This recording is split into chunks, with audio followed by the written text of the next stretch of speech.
Afternoon, everybody, and welcome to Wisdom Wednesday. Today we have an amazing guest, and we cannot wait to introduce her to you. Please note, we will have a special session from 1 to 1:30 to have a Q&A with our speaker. However, you don't forget to post your questions in the chat, and our committee will keep their eyes out for it. And also, don't forget to complete the evaluation at the end, and we will make sure we share the link in the chat. I'm Cheryl Isabel, ABERG's Professional Development Chair and Covering Wisconsin's Milwaukee Community Engagement Lead within the University of Wisconsin-Madison Extension Health and Wellbeing Program. I'd like to pause to reflect on this day in Black history. Born near Circleville, Ohio, to Michael Miles and Mary Pompey, Alexander Miles is the 19th century African-American inventor known best for patenting his design for improving the automatically opening and closing elevator doors. The patent was issued on this day, October 11, 1887. Despite John Meeker's patented invention of the first automatic elevator door system in 1874, many elevators still require the doors of the shaft to be manually opened and closed. Miles became concerned with the dangerous risks associated with elevators once he noticed a shaft door left open during a ride with his young daughter. Due to the people forgetting to close the shaft doors before utilizing the elevator, there were many reported incidents of people falling into the shafts. Although Meeker received the patent first, it was Miles's innovation that made electric-powered elevator doors widely accepted around the world. Please visit ABERG's SharePoint site and visit our calendar of events. Thank you for sharing your lunch hour with the African American Black Employee Resource Group, affectionately known as ABERG. The ABERG purpose is to serve as a resource for and foster current and future African American colleagues' success by sponsoring programming, providing collegial support, encouraging belonging, and raising a collective voice related to issues that impact employees' ability to thrive personally and professionally. We would love your feedback and will provide a link in the chat box as we close out this session. And I want to acknowledge our committee members. We have Danielle Hairston Green, who's the chair, Rhonda Davis, the co-chair, Quintella Perry, the secretary, Catherine Bork-Schmuck, the treasurer, James Bowling and Eva Terry, co-chairs of Membership and Retention Committee, and Carla Williams, the chair of Marketing and Media Committee. I'm super excited to introduce Ms. Domonique Green, who will present today the first 3 sessions, Connecting Culture to Marketing, Resonating with Authenticity. An amazing discussion that aims to equip professionals with the essential skills to understand, resonate with, and authentically engage diverse audiences. Meet Domonique Green, the brains behind Dom G Creative Agency and a graduate who knows how to turn the tassel in style. She rocked the cap and gown at Howard University, the ultimate historically black college within summa cum laude honors in 2021. Now that's how you do it. But wait, Domonique isn't your average overachiever. She kicked off her entrepreneurial journey at the age of 15. By 16, she was already strutting her stuff as one of Houston's top 100 young professionals. Moreover, high school drama, Domonique was too busy making moves. She's no stranger to the big leagues, having worked her magic as a marketing and communications whiz for heavy hitters like Gucci, Tinder, Pulitzer Prize Center on Crisis Reporting, University of Minnesota's Boynton Health, and the Smithsonian National Museum of African American History and Culture. Yep, she's practically a rock star in the professional world. Now, Domonique is the heart and soul of Dom G Creative Agency, a Black-owned and operated creative powerhouse that spans the entire United States. Their mission? To bridge the gap between people and technology while turning dreams into reality. If you thought the impossible was off the table, think again. Dominique is here to prove you wrong with a smile on her face and creativity on her mind. To review her full bio, please visit the ABERG SharePoint site. Without further ado, I'd like to introduce you to Ms. Domonique Green. Well, thank you for the introduction. Now I'm nervous. I was ready to go. Now I feel like, oh gosh, I'm a superstar now. I gotta act like a superstar. But thank you so much for that introduction. I'm really, really excited to speak with everyone today. Like stated, my name is Domonique Green. I am the creative director of DomG Creative Agency. So I specialize in working with small Black and Brown owned businesses, develop their marketing and branding initiatives, whether that's running social media, building a website, or developing an app. We kind of do everything that we possibly can. It's a really fun experience. So yeah, I'm gonna just jump into it. So I'm gonna share my screen really quick. I can find it. Okay, here we go.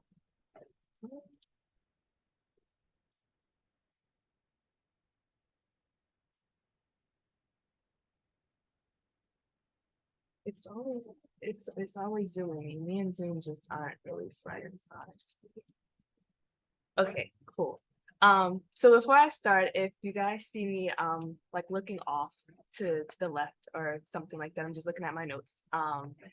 I'm really excited and really passionate about this topic. So sometimes I can ramble and start to stumble over my words. So I gotta have my notes on the side to keep on track. Thank you all for participating today. I really appreciate everyone's presence today. I know everyone has busy work schedules, so it's always very well appreciated. So this is the first session of the Connecting Culture to Marketing workshop series. In our first session today, we'll be focusing on resonating with authenticity. So we're going to be talking about the importance of cultural awareness in marketing. Cool. So, of course, we start with the introduction as always, but the two things we're going to be focusing on today is understanding other groups within marketing. And then we're also going to be talking about the difference between inclusive and discriminatory marketing and how to avoid discrimination within your marketing tactics and how to be as inclusive as you possibly can in your marketing tactics. So this is kind of like the basis of what we really need to understand in order to delve in to the rest of the topics in the workshop series. Understanding the basics of marketing is really the foundation of everything in order to be inclusive and to make sure you're being very well respectful of the people that you are targeting your messaging to. So of course, you may see a familiar face on the screen, even though my glasses have changed. I just got new glasses. But once again, I'm Dominique. I'll be facilitating today. You can also call me Dom or whatever suits you. I have a lot of names, so feel free to pick anything. So first, we're going to just jump into it. Understanding cultural diversity. So in the world of marketing, understanding cultural diversity is paramount. It's about recognizing and valuing the rich tapestry of cultural backgrounds, beliefs, values, traditions, and lifestyles that make up our global audience. The inclusivity forms the foundation of our marketing strategies, campaigns, and communication. Cultural diversity in marketing means acknowledging and respecting the unique differences among our target audiences. It's about more than just language or aesthetics. It's about understanding the nuances that shape individual experiences and perspectives. This understanding allows us to adapt our marketing efforts, ensuring that they resonate authentically with diverse consumer groups. So what does this all mean for our marketing endeavors? First and foremost, it expands our market reach. By acknowledging and celebrating diverse cultures, we appeal to a wider demographic. This inclusivity opens doors to new audiences and markets, increasing our potential impact. Moreover, cultural diversity fuels creativity and innovation in our marketing campaigns. It challenges us to think beyond the familiar, leading to fresh and engaging approaches that captivate our audience's attention. But perhaps most importantly, it builds stronger customer relationships. When our audience sees that we understand and respect the cultural context, it fosters a deeper sense of trust. This trust is the cornerstone of any successful, long-lasting relationship. By prioritizing cultural sensitivity, we ensure that our marketing efforts are not only inclusive, but also relevant and authentic to a broad range of individuals from different cultural backgrounds. So like I said earlier, in order to really understand cultural diversity and the importance of cultural diversity, we really need to understand the foundations of marketing itself. So, like I said, cultural diversity in marketing means acknowledging and respecting the unique differences among our target audiences. So with that, it's important to understand what a target audience is and how it differentiates from a marketing group, because those terms can get very well, mixed up. A marketing group is a broader category that encompasses a larger section of the market. It provides a general overview of the audience that you aim to reach. So for instance, a university may define its marketing group as prospective students, which is a comprehensive category encompassing a wide array of individuals considering higher education. Within this marketing group, we find our target audience. The target audience is a specific subset, a more defined segment within the larger marketing group. It's a focused demographic that shares particular characteristics and interests. Using the university example, the target audience within prospective students might be high-achieving high school students interested in STEM programs. And then you can get even more specific with African-American high-achieving high school students in STEM programs, and even more specific, African-American students with ADHD, but who are high-achieving students interested in STEM programs. So you can narrow it down to a very, very specific group, and that's what the target audience is. So target audience is very specific, and the marketing group is very broad. Understanding both the marketing group and the target audience is crucial for crafting effective marketing campaigns. It's like having a map that not only shows the continent, but also pinpoints the exact destination. This precision allows us to tailor our strategies and messages to resonate deeply with the individuals we want to connect with, the most.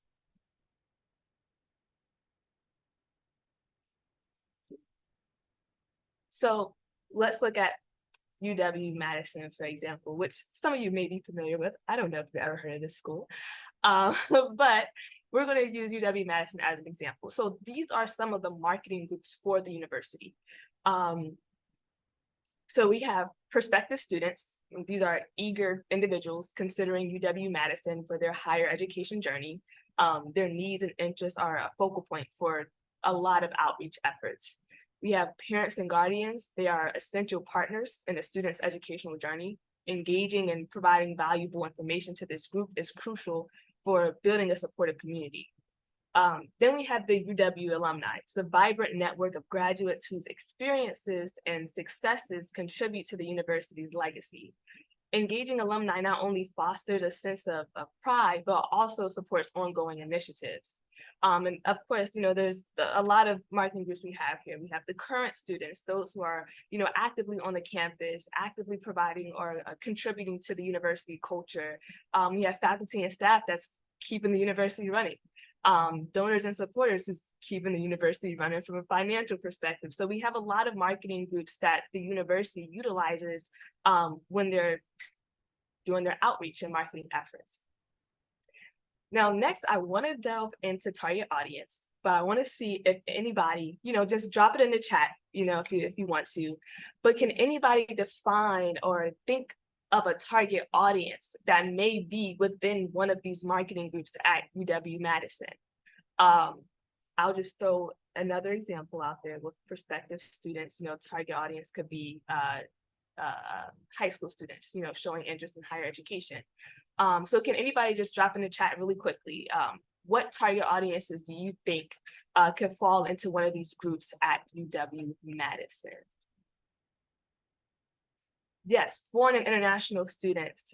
Foreign and international students make up a large percentage of students just in the US alone. So that's a really, really good one. And that can fall under prospective students, but it can also fall under current students. And it can also somewhat fall under UW alumni as well, if they were, already students before. Service agencies reaching marginalized population. That's actually a really good one. I didn't even think of that one, but yes, that's a great example for community partners. UW alumni business majors who graduated in the 2010s. That's very specific, but that's great because that's who the target audience is. I feel like you're a UW alumni who was a business major in the 2010s just because you said that.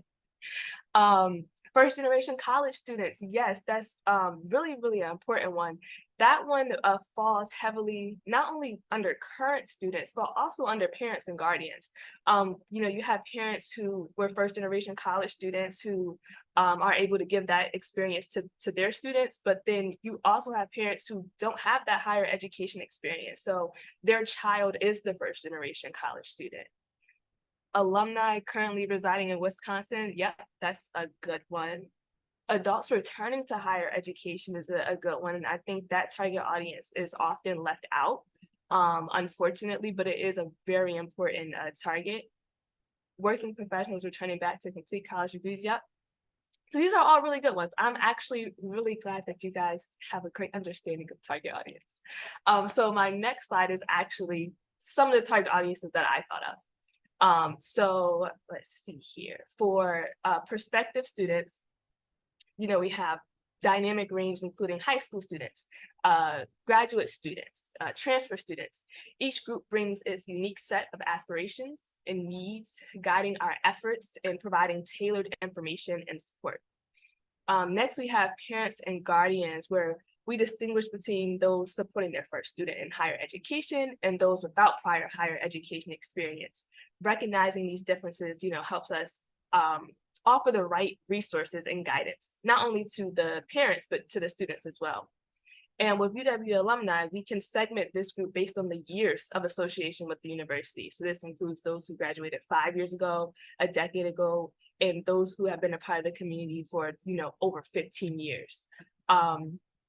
Among the key stakeholders, you have the current students. So you can focus on first-year students, international students, understanding that their experience and needs are distinct and vital to a thriving community. There's a lot here, and these aren't just the only target audiences. As we already know, you guys have put in the chat a plethora of target audiences that could fall into these categories. There's not a set amount of target audiences for each marketing group. It's endless. Just like we have the business majors who graduated in 2010s, we could have the business majors who graduated in 2010s and works in tech now. You can have UW alumni who's in Wisconsin and also started working in higher education. It can get very, very specific, but it's really, really important to understand what your target audience is, what marketing group that falls in, and then you can start to delve deeper into how do I make them feel included? What cultures, are prominent in these categories? How can I make sure that the message that I'm sharing is not only respectful, but relatable to these groups? So I'm gonna move on. So why is it important to understand other groups in marketing? So we understand the marketing group, we understand the target audience, but there are other groups, associated with marketing. First and foremost, it's important for us to understand these groups because it allows us to tailor our messages to specific audiences, recognizing the unique needs, interests, and preferences of different groups enables us to craft communications that truly resonate with them. Understanding other groups helps us avoid cultural insensitivity. It ensures that our message is respectful and inclusive, avoiding potential missteps that could lead to reputational damage. And in today's diverse marketplace, gaining a competitive edge is imperative. So companies that demonstrate cultural awareness and inclusivity stand out, attracting a broader and more engaged customer base. Building trust is another key outcome. When consumers see that a brand understands and respects their cultural context, it fosters a deeper sense of trust and communication. Beyond trust, this understanding acts as a shield against potential PR crises. It minimizes the risk of unintentional cultural misunderstandings that could lead to negative publicity. Furthermore, understanding other groups opens up opportunities for market expansion. It allows us to identify untapped segments and develop strategies to reach them effectively. Ultimately, this comprehensive approach enhances a brand's overall effectiveness and reputation, and it leads to more meaningful interactions, stronger customer relationships, and a positive impact on the bottom line. All right. So, what are the benefits of cultural diversity in marketing? We've talked about some of these things, already, as far as, just being inclusive and competitive advantage, and things like that. But one thing that I like to focus on a lot when it comes to cultural diversity in marketing is the fact that diversity fuels innovation and creativity. Embracing a wide range of perspectives encourages fresh ideas and approaches, leading to more inventive and compelling marketing campaigns. For example, I previously worked for the University of Minnesota for their Boynton Health Clinic, and I supervised a team of students. And I understood how far removed I was from the target audience at that university. So I relied a lot on my students. I had students who were of Indian descent. I had international students. I had students of Hispanic descent. And really hearing all of their different ideas and feedback allowed us to create such really cool marketing campaigns. We ended up rolling out a monthly staff Spotify playlist, and one of my students created a Bollywood, playlist to represent his culture. And these are things that you can only do if you're really being intentional about your diversity and inclusion efforts. So diversity really, really fuels innovation and creativity. It also, gives you this understanding and appreciation of cultural diversity as well. We're creating all this content, but we're learning at the same time. We're learning about different cultures. We're learning about different celebrations, different holidays.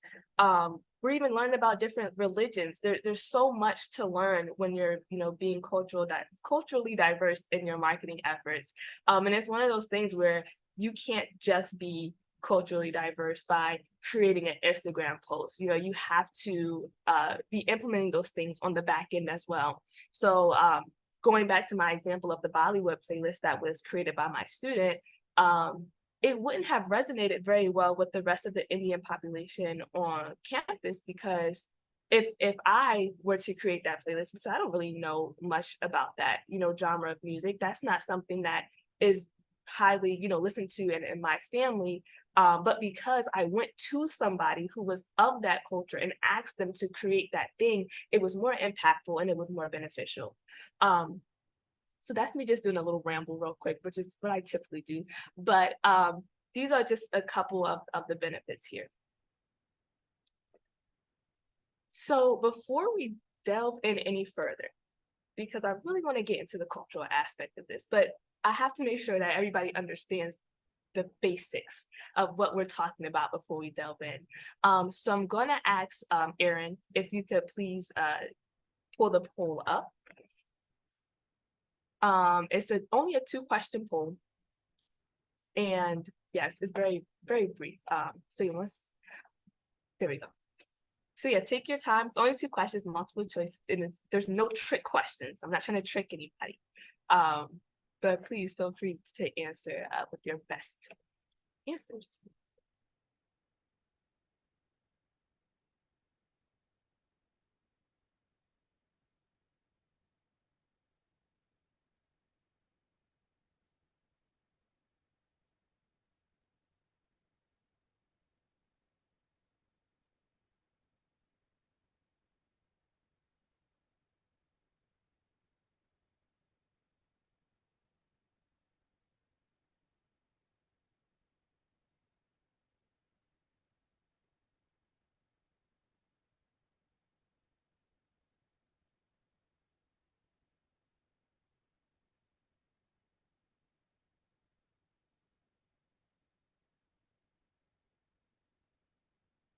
Okay, about 10 more people away. Oh, they're answering very quickly.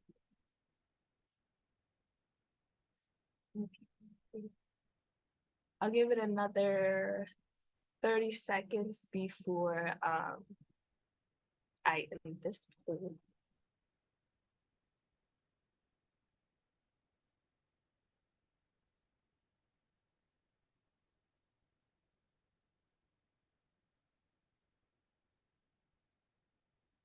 So, all right, so I'm gonna go ahead and end this poll. Thanks so much for you guys' participation in this. I'm getting tongue-tied. Wow, this is crazy.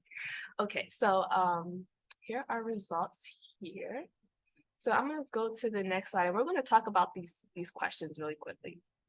So the first question was, how does understanding cultural diversity benefit marketing strategies?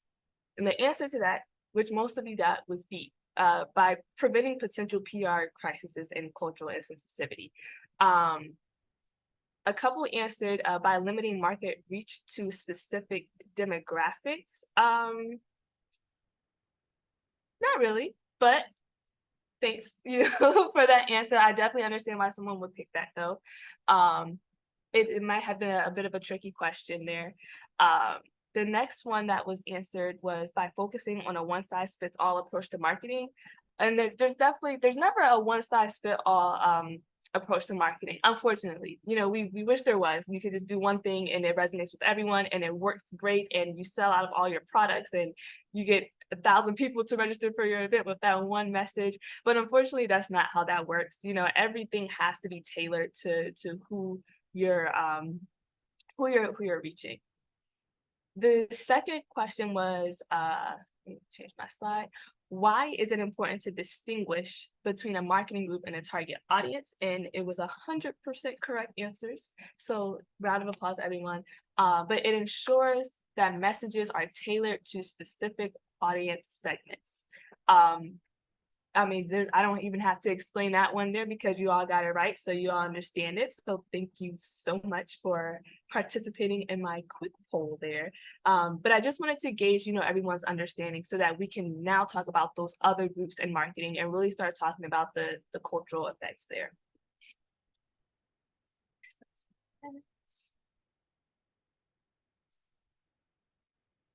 Sorry, the poll is still on my screen. I'm trying to get rid of it. Cool. So what are the other groups in marketing? So exploring the various dimensions of diversity that play a crucial role in effective marketing strategies, we're going to delve into some of the key groups that should be considered. So first, ethnicities. Representing diverse ethnic backgrounds in marketing materials ensures that your brand is inclusive and relatable to a wide range of audiences. Sexualities. Acknowledging different sexual orientations helps create a welcoming environment and resonates with LGBTQ+ individuals. Races. Featuring individuals from various racial backgrounds promotes inclusivity and reflects the multicultural nature of our society. Economic backgrounds, showcasing a range of economic statuses in marketing materials, acknowledges the diversity of purchasing power and consumer behaviors. Body shape and size, embracing diverse body types promotes body positivity and inclusivity, fostering a healthy body image for all. Hair color and texture, recognizing different hair types and colors reflects the very beauty standards and preferences of consumers. By understanding and authentically representing these diverse groups in our marketing efforts, we not only connect with the broader audience, but also foster a sense of inclusivity and belonging in our brand community. And then we also, sorry, my screen is crazy, but we also have the abilities, including individuals with different abilities ensures that your marketing materials are accessible and inclusive for everyone. There's a plethora of other groups, we could think of 1,000, of different subsets of groups that need to be represented in marketing, but these are the ones that we tend to focus on the most and can be seen as some of the most important groups here. It's really, really important to include all of these groups in your marketing efforts as much as you can, and really thinking outside the box. A lot of times when we think about diversity in marketing, we focus on race and ethnicity. But even thinking about the hair color is really important, especially at a university. You're marketing towards a lot of undergraduate students. And, you know, as the years go on, people become more comfortable with self-expression and showing that self-expression through their appearance, whether it's their hair or their clothes. So showing those people in your marketing efforts is really important so that others can feel included and see themselves in the work that you are that you're sharing.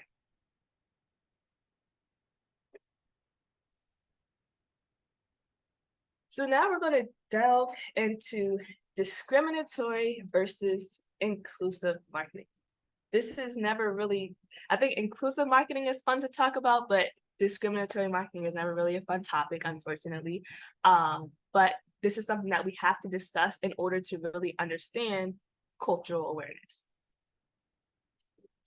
So, of course, the first question, what is inclusive marketing? Inclusive marketing is a strategic approach that aims to create advertising and promotional materials that resonate with a diverse audience, regardless of their background, identity, or characteristics. It emphasizes the representation of various ethnicities, genders, abilities, ages, and other facets of diversity in marketing campaigns. Inclusive marketing goes way beyond tokenism, which merely includes diverse individuals for appearance's sake. Instead, it seeks to authentically engage and connect with consumers from all walks of life. I want to pause really quick and really emphasize that inclusive marketing goes way beyond tokenism.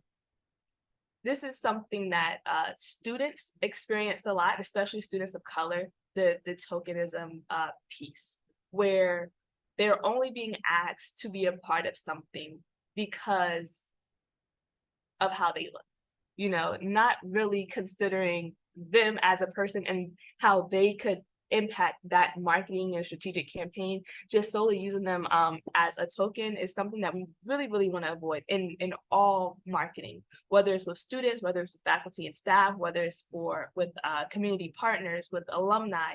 Doesn't matter what the group is, you want to avoid tokenism at all points. The core of inclusive marketing is about promoting a sense of belonging. It ensures that everyone feels seen and valued in the advertising space. This approach not only reflects societal values of equality and diversity, but also has the potential to expand market reach and build stronger, more genuine customer relationships. And by adopting inclusive marketing strategies, we not only connect with a broader audience, but we also contribute to a more inclusive and equitable society. So we're going to go a bit more into detail of that and talk about the principles of inclusive marketing. So authentic representation involves genuinely and accurately showcasing diverse groups in our marketing materials. You know, that's something that you're going to hear me repeat over and over and over again because it's really, really important. Being culturally sensitive means being aware of the subtleties and sensitivities within that different cultures. This awareness helps us avoid unintentionally causing offense or misunderstanding. Ensuring accessibility is crucial. It means making sure our marketing content can be easily understood and utilized by individuals with varying abilities, including those with disabilities.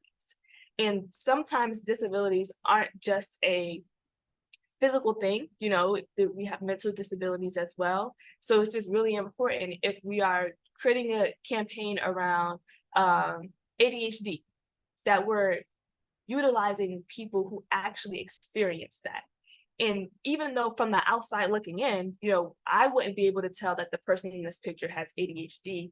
It's just the principle of using those people and making sure that we're using actual people with these disabilities to represent people with those disabilities. It's almost like when you're watching a movie and they cast a man to play, you know, a character of someone who has Down syndrome, instead of going and pulling from the long list of actors and actresses who actually have Down syndrome. Putting ourselves in the shoes of our audience members is key. So by doing so, we can better grasp their needs, experiences, and aspirations, allowing us to tailor our messaging effectively. Inclusivity practices and societal norms evolve, so staying informed about these shifts allows us to adapt our marketing strategies, ensuring they remain relevant and respectful. So what may have been okay to say in 2005 is not okay to say today. So it's really, really important that you are listening to what's going on in our world and what's going on in our society, whether that's reading books, listening to podcasts, watching the news, being on social media. TikTok is a great place to really understand what's going on right now in society. So it's really important to keep your ear to the street and keep up to speed on what's going on. So these 5 principles: authentic representation, cultural sensitivity, accessibility, empathy, and continual learning are the bedrock of effective and inclusive marketing. So by following these principles, we not only connect with the audience, but also build stronger, more authentic connections. So I'm going to show you guys a couple of examples of some inclusive marketing campaigns that are real from corporate companies. We're just going to talk about them a bit in detail, see what everybody's opinions are on them, and things of that nature. So the first one is the Here I Am campaign by JCPenney. So Here I Am emphasized the idea that everyone deserves to feel comfortable and stylish in their own skin, regardless of societal norms or expectations. It was a statement that resonated with many, underscoring the importance of self-expression. The campaign featured a series of powerful and empowering commercials and print ads showcasing real people who bravely shared their stories and celebrated their individuality. These narratives were an authentic testament to the diversity of experiences and identities within our society. A key message of the campaign was that fashion knows no bounds. It's not confined to a specific body type or appearance. JCPenney, by featuring a wide range of models, aimed to connect with a broader audience. This approach not only resonated with many, but also made a positive impact on the fashion industry's representation of diversity. So the Here I Am campaign was more than a marketing initiative. It was a statement of inclusivity and empowerment. It encouraged us all to embrace our unique selves and challenge the norms that limit our sense of style and self-worth. So I'm going to ask once again for you guys' participation to drop in the chat, what target audience did this benefit? Was this inclusive? Was it not inclusive? What impacts do you think that this kind of ad could have on this target audience? And what was your just overall opinion on it? Doesn't have to be too long, be a little sentence or two, but I just wanted to see how you guys are connecting to this ad and what impact do you think it made? So I'll give like a little minute or two.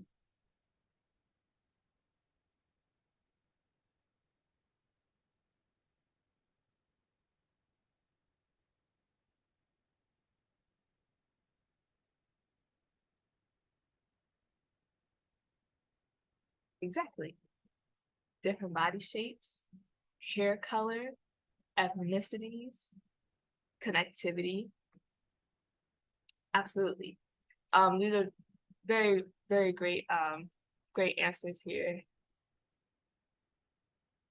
More likely geared towards young women. Yes, I would say that as well. That the ad was definitely more likely geared towards young women or those who are non-binary. Yes, the age demographic was definitely something I noticed as well. JCPenney does typically have a older audience, so they were definitely trying to connect to that younger demographic.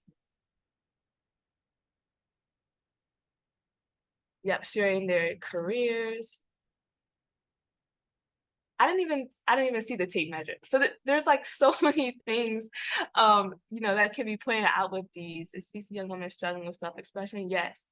So I'm gonna go ahead to mine was that the campaign was inclusive to everyone and it focused on all body types. But something I really noticed was that the campaign wasn't distributed due to a trend. It wasn't a certain month. It wasn't a certain day of celebration for people of different body types. It was just a genuine campaign to celebrate people who are different. It includes, like you said, different ethnicities, body sizes, ages, and backgrounds as far as careers. It showed, that style and fashion can be used, or applied to anyone, So it was a great campaign. It was very inclusive.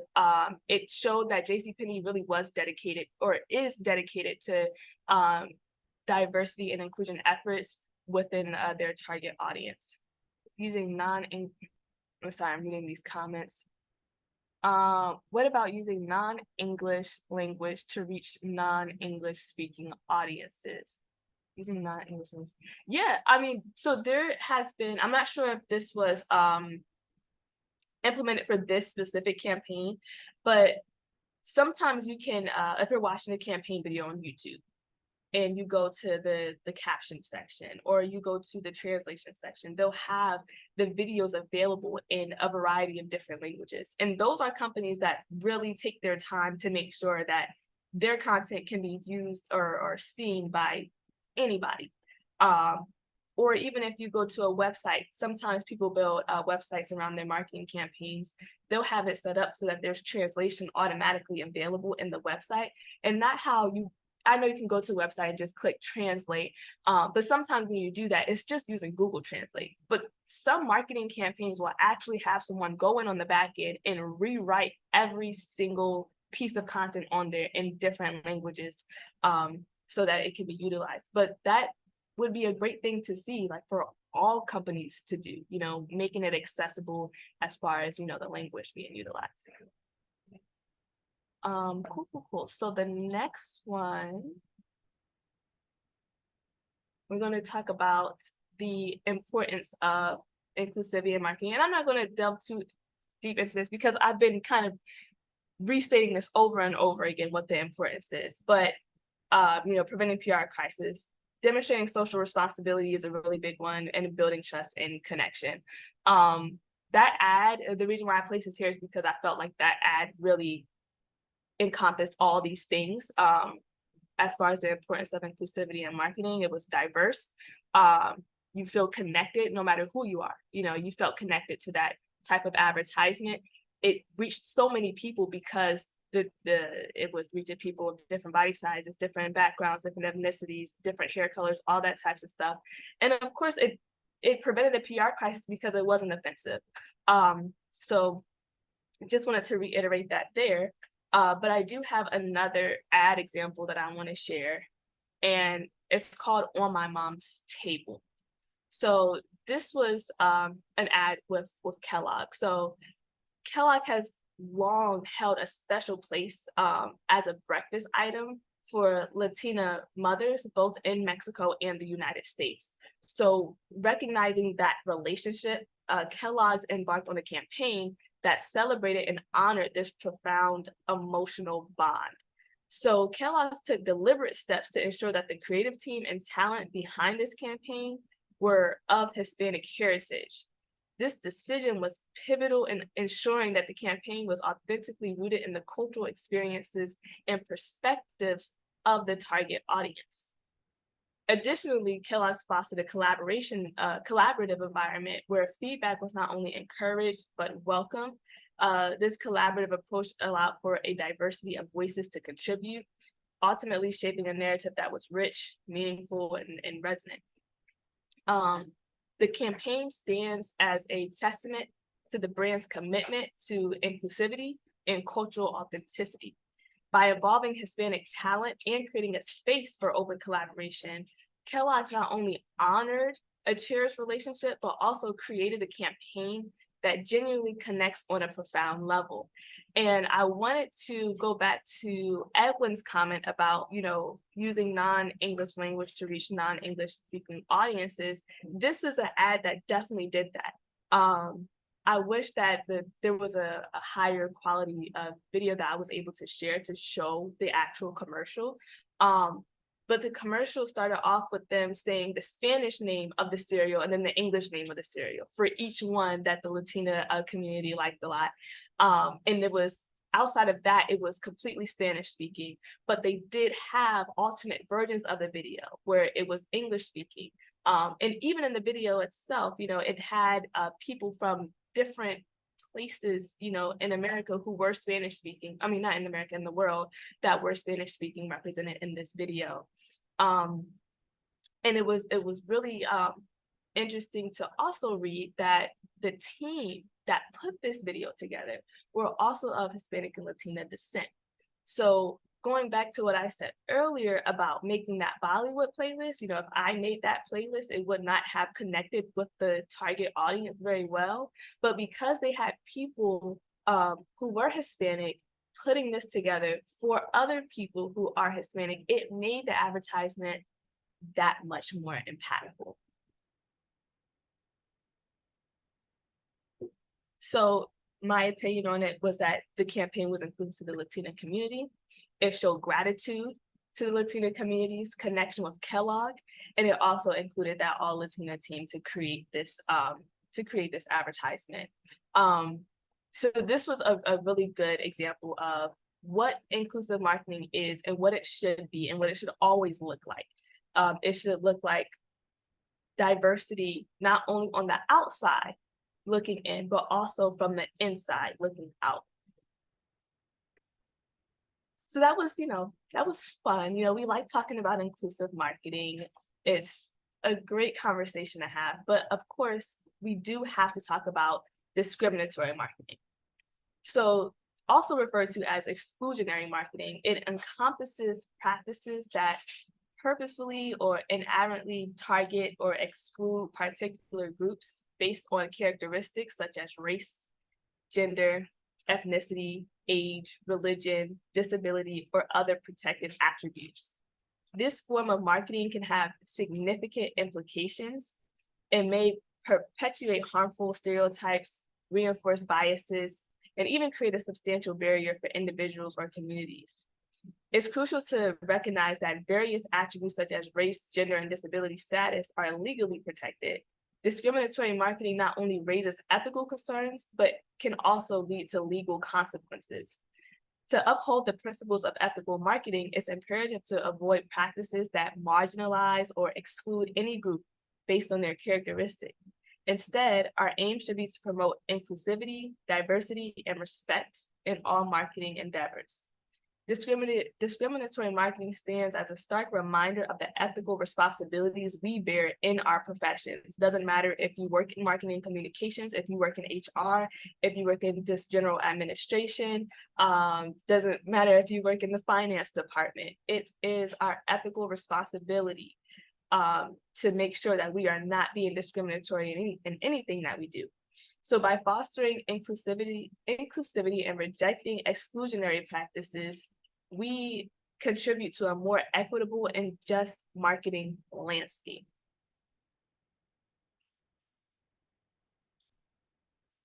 So how can we avoid discriminatory marketing? This is a great slide because I really want you all to understand how we can avoid it so you never have this problem. First, diverse representation. We've already talked about this, making sure everything is inclusive as much as you can, but also using inclusive language. So those are two different things. We have inclusivity when it comes to just the visual aspect, whether it's a picture or a video, but also the language that's being used. There's a lot of offensive terms out there that we all know about, and I'm not going to list them all out because they're offensive, but stay away from them. And if you're not sure if it's offensive or not, ask somebody, because the worst thing that you can do in that situation is assume that something's not offensive and just roll with it. Because that can, go back to leading to those PR crises and your target audience feeling, offended and discriminated upon. Accessibility is a fundamental consideration. We must ensure that our marketing materials and digital platforms are accessible to individuals with disabilities.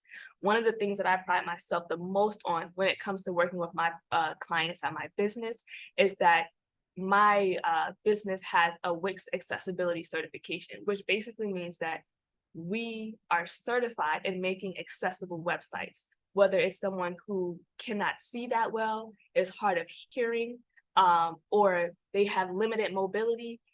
Everything that we build is built to be inclusive. So it doesn't matter what disability you have, what physical ailment you have, you can utilize our websites. So it's really, really important to make sure that anything that you do is accessible. So when it comes to marketing, when you see things, you go to post on Instagram or you post on Facebook and it asks you about the alt text, the alternate text of a picture, fill it out, say what's in the picture, because that could be what's blocking you from really reaching, a larger audience, because they don't know what's in the picture. They can't see it that well. But when you have that alt text there, it really helps them understand what you're trying to share with them. And then you want to avoid targeting based on protected attributes. So it's crucial to refrain from creating campaigns that intentionally exclude target individuals based on characteristics protected by law. This includes, like I said before, race, gender, ethnicity, age, religion, disability. Such targeting can lead to ethical and legal complications. Then we have the cultural competence, which we talked about before as well. So by following these steps, we demonstrate our commitment to inclusive and ethical marketing practices. It's through these actions that we build stronger connections with our audience and contribute to a more inclusive and respectful marketing field. So I have some more examples. These ones aren't as fun and cute, unfortunately. The first one is with Krispy Kreme. So in February 2015, a Krispy Kreme franchise in the United Kingdom planned a promotional event where they offered a special discount on Wednesdays for customers who purchased dozens of donuts. The idea was to use alliteration and create a catchy name for the promotion. So they chose Krispy Kreme Club Wednesday, or KKK Wednesday for short. Once the public caught wind of Krispy Kreme's promotion, it quickly drew criticism and outrage, as many people saw it as a thoughtless and offensive choice of name. The company faced significant backlash for their oversight and insensitivity. Feel free to unmute yourself or drop it in the chat. Why do you think that Krispy Kreme faced backlash because of Krispy Kreme Club Wednesday?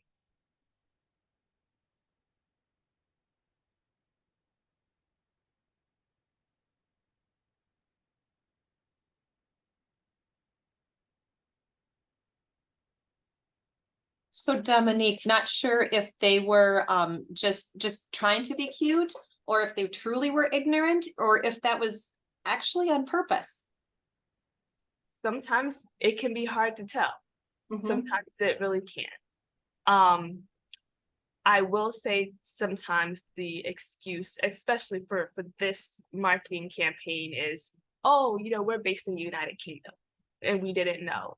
And that's not a real excuse, because people outside the US know about 9/11 just how people within the US know about the Holocaust. So that's not really a reason to, to make this sort of mistake.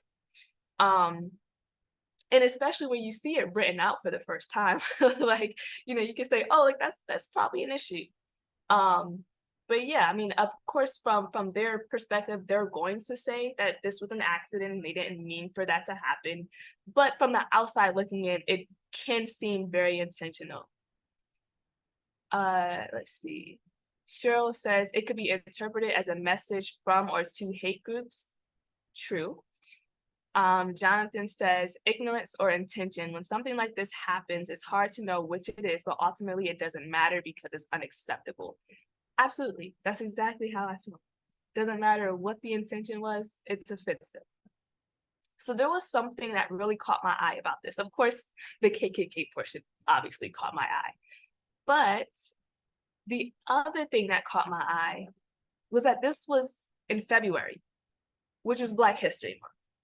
So for me, it started to not feel like an accident anymore. This was very deliberate acronyms used during a very specific month. So for that to just be a coincidence is highly, highly unlikely. Monica says, seems likely they didn't have any or many people of color on their staff who might have pointed this out. Very possible. But then again, it's still, it is something that everybody knows about, you know? So even if, you know, we don't have people of color on our team, this is something that everyone knows about. Leo says, big reminder to always look up acronyms before you use it. Absolutely. Yes, because if it was genuinely an accident, it should have been researched before they decided to roll it out. Edwin says, this is why it is important to always have representation in the marketing department from different populations. A person of color would have caught it. Let's see here. Aaron says, another excellent example to continue to teach history in schools and why this is wrong. And Rhonda says, and ensuring that their voices are heard. So these are really, you know, great comments and great feedback. And, you know, like Heather mentioned earlier, sometimes it can be hard to tell if something was intentional or not. But with this campaign in particular, in my personal opinion, of course, it does feel a bit intentional just because it was during Black History Month. Yeah, so it was a very interesting case for Krispy Kreme. They did have a lot of backlash to the point that the national Krispy Kremes had to release a statement and not just the UK location. But this is a reason why it's also very important to have people of color on your staff. A lot of times when people make these types of marketing mistakes, it's because they're not diverse, you know, internally. And that causes a plethora of issues because you can't be truly, you know, diverse and inclusive through marketing efforts if you don't have people on the inside who understand, you know, these different cultures and target audiences. But yes, this happened back in 2015, so it wasn't that long ago. So, you know, like I said earlier, the things that were okay to say in 2005 are not okay to say today. And even though this was said in 2015, it was never okay to say something like this or make this, you know, a title for a campaign. Cool. So our next bad marketing one was called We're with Stupid. This one was kind of sad, but the Diesel Wear with Stupid ad campaign was a marketing effort launched by the Italian fashion brand Diesel in 2009. The campaign featured images of models wearing Diesel clothing with slogans that mocked various groups and individuals. So before I move forward, this was not the only like bad ad that they had. This was an entire campaign of different cultures in different backgrounds. The ad campaign was intended to be provocative and generate attention, which it certainly achieved. However, it quickly sparked widespread criticism and backlash for being offensive, insensitive, and perpetuating harmful stereotypes. Critics argued that the campaign was not only disrespectful, but also displayed a lack of cultural and social awareness.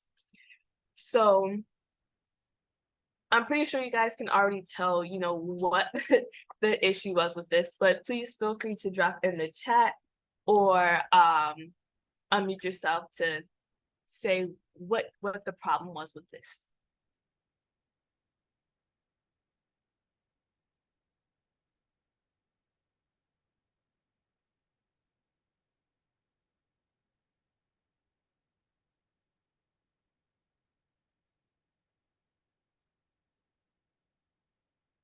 And like I said, this wasn't the only one. I believe they had one for almost every culture. I know they had one for the Hispanic population, African-American population. I think they had one for the Asian one too. Okay, Jonathan, thank you so much for coming. He just sent me a direct message, but thanks for coming. What isn't wrong with it? Cultural appropriation and discrimination messaging paired with the imagery. Exactly. That's really it. Every single thing with this was just wrong. So obviously my personal opinion was that the campaign was insensitive to the Native American community in its entirety. Using the headdress and the bow and arrow, and then also pairing that with the stupid remark. I'm not really sure what their point of this marketing campaign was and what they were trying to do, but it was a really bad effort. And I also noticed after the UFO in the background to like give the alien or not supposed to be here type of a connotation as well. So every single thing with this ad was bad. And then later down the line, I think, they had their backlash. A couple years go by and the ad resurfaced in the New York subways. So they had to re-apologize as if it was an accident, but that's not really an accident if you paid for an advertisement to be placed in the New York subway, which costs a couple $1,000s to do. But yeah, so these are just all my bad examples. I know that I am hitting my time. I apologize, but I'm really very passionate about this, and I really try my best to make sure that everybody understands what the importance of the cultural diversity is in marketing, and what are bad examples, and why certain things are bad and why other things are good.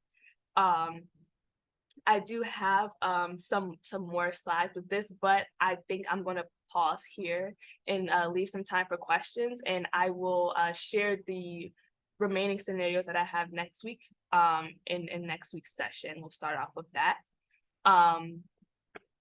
So I'm going to stop sharing here. Oh, I'm sorry. Actually, I do have some resources. I'm just going to share my screen and leave the resources up for you guys to kind of learn more about cultural awareness after today.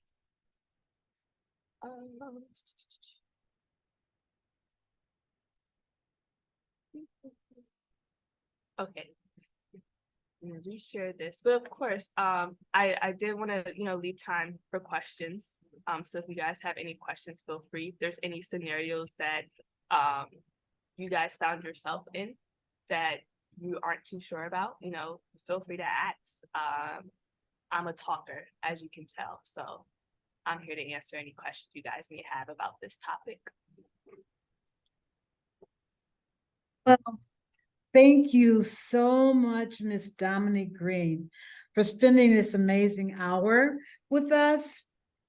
Wow, all I can say is wow, what an awesome presentation. And I can't wait for the next 2 weeks series to hear and experience all that you have for us. What a learning experience for me on today. On behalf of the ABERG and our colleagues, friends, and partners of the Division of Extension, we hope you can call upon you again to continue to engage us in meaningful dialogue.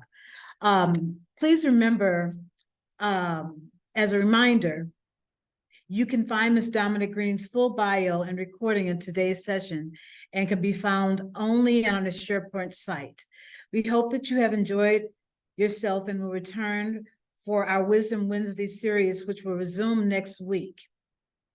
If you haven't already registered, the link is in the chat.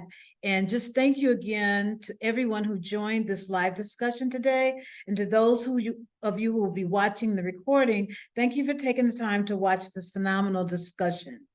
Again, you can find that registration link in the chat. And Domonique, I just can't thank you enough. I do have some pearls to share, but I want to be respectful of everybody's time. But we know that you do have questions, and any of you that can hang on beyond this hour that we've designated for this presentation, just hang on, and Domonique is free to answer any questions for you. But thank you again, everyone, for joining us.